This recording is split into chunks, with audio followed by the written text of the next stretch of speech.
বৰ্তমান মই উপস্থিত আছোঁ এজাৰগুৰিত। এজাৰগুৰি এজন আদৰ্শ খেতিয়কক আমি লগ পাইছোঁ। তেখেতে কৰা এই খেতিৰ বিষয়ে আমি অৱগত কৰিম, অসমৰ ৰাইজক দেখাম। আচলতে খেতি বুলি ক'লে সদায় এনেকুৱাই হ'ব লাগে। তেওঁ একেখন বাৰীতে ওলকবি, বন্ধাকবি, ফুলকবিৰ পৰা আদি কৰি সকলো যিবিলাক লাই শাক সকলো কৰিছে। কিন্তু এফালৰ পৰা আলুও তেওঁ কৰিছিলে। আলু কৰাৰ পাছত তেওঁ সেই আলু তলি উঠাৰ পাছত আকৌ সেইবিলাকত কচু দিছে, জিকা কৰিছে। বিভিন্ন খেতিৰে তেওঁ নিজকে এজন আদৰ্শ খেতিয়ক হিচাপে গঢ় দিবলৈ চেষ্টা কৰিছে। সঁচাকৈ ভাল লাগিছে। অন্য কথা নহয়, আমি এইসকলৰ বাবেই আমি হয়তো শাক পাচলি আমি খাবলৈ পাই আছোঁ। যদি এইসকলে যদি খেতিও নকৰে, গতিকে আমাৰ কি অৱস্থা হ'ব। গতিকে মই ৰাইজক আচলতে এইটো কাৰণেই কৈছোঁ যে সকলোৱে আহকচোন, আমি এখেতসকলৰ দৰে যদি খেতি কৰিবলৈ আমি যত্ন কৰোঁ, নিশ্চয় আমি লাভান্বিত হ'ম। আমি অৰ্থনৈতিক জাতীয়তাবাদৰ কথা আমি এনেই কৈ থাকিলে নহ'ব, কিন্তু এই খেতিৰ মাধ্যমেহে আমি এই বস্তুবিলাক আমি দেখাব পাৰিম। এইজনক আমি দেখাইছোঁ এজন আদৰ্শ খেতিয়ক।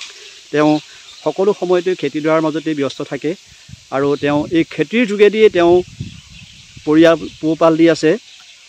গতিকে এয়াই হ'ল আমাৰ এটা আদৰ্শৰ প্ৰতীক। আমি তেখেতক ধন্যবাদ জ্ঞাপন কৰিছোঁ আৰু তেওঁৰ লগত আমি পোনে পোনে আমি কথা পাতিবলৈ চেষ্টা কৰিম।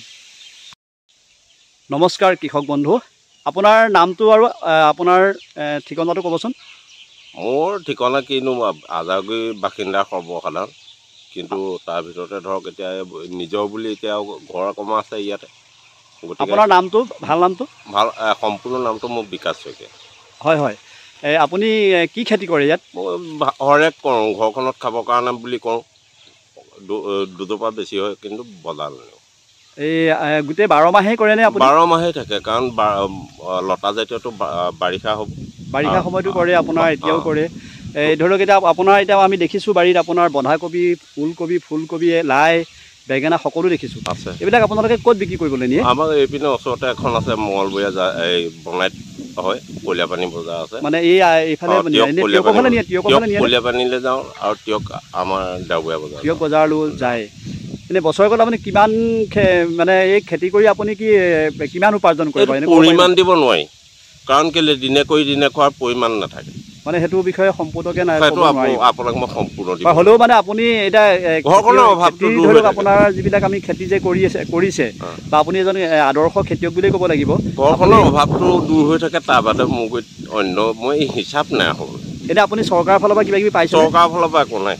বছৰেকত টকা 2000 কেইমাহত এনেই কৃষকক যে দিয়ে, কৃষকৰ পইচা 2000 টকা সোমাই আছিলে।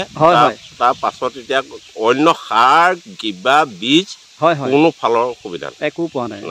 সেইটো একো নাই, আপুনি স্থানীয় আপোনাৰ প্ৰতিনিধি আছে বা এইখিনি লগাব। আমি কোনো ৰাজনৈতিক দলৰ মানুহ নহয়, আমি এজন সাধাৰণ মানুহ হিচাপে আমি আহিছোঁ, আজি অঞ্চলটোলৈ আহিছোঁ, দেখিছোঁ ধুনীয়া লাগিছে।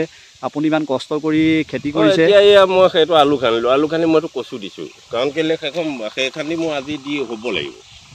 সেই খান্দি আপুনি এইখিলা হওক, এতিয়া মই আলু খান্দিলোঁ, আলু খন্দাৰ পাছত মই ইয়াক কচু, এতিয়া মই কবি এখন ৰাখিম, গম পালেনে? ইয়াৰ ফলত এতিয়া এইখন মোৰ গুচি যাব, এইটো মোৰ ফল হ'ব, ইয়াত কচু হ'ব। আৰু এই আলু খান্দি পেলাই মই কচু খেতি আৰম্ভ কৰিছোঁ। মানে এতিয়া আলু দি গ'ল, এতিয়া কচু দিছে হয় নাই? আলু খান্দি পেলাই মই কচু আৰম্ভ কৰি দিছোঁ। এইটো বাৰিষা খেতি, মানে আপোনাৰ এতিয়াতো জিকা দিলে চাগে? জিকা ভেটি সেইটো তাত কৰিম। তাৰপৰা ভাত কেৰেলা এতিয়া নতুনকৈ মথাৰি কাণত গোটেইটো তৰি থৈছোঁ।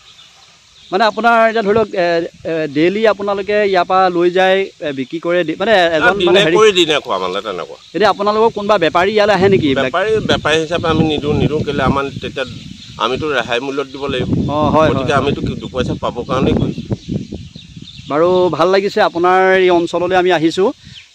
অন্য নহয়, আচলতে আমি এইটো কাৰণে আহিছোঁ যে আমি বাটেৰে যাওঁতে দেখিলোঁ এজন খেতিয়ক দেখিছোঁ, আমি আপোনাক দেখিছোঁ, দেখি পেলাই ভাবিলোঁ আপোনাৰ পৰা মনৰ ভাৱো জানিম আৰু আমি এইখিনি অসমৰ ৰাইজলৈ লৈ যাম। আচলতে গাঁৱৰ মানুহে কি কৰে আমি কৰোঁহে, আমি আচল টোপ যিটো আহে মানে সেইটো আমাৰ গুৰি নাপায়, আহে কিন্তু আমাৰ নামতে হয় আমি ভাবোঁ, কিন্তু বাটত সেইটো আৰু ঠিকে আছে। ধন্যবাদ বাৰু, মই আপোনাৰ পৰা এইখিনি কথা দেখালোঁ আৰু মই আপোনাক কি ক'ম, আমাৰ ফালৰ পৰা ধন্যবাদ জ্ঞাপন কৰিছোঁ।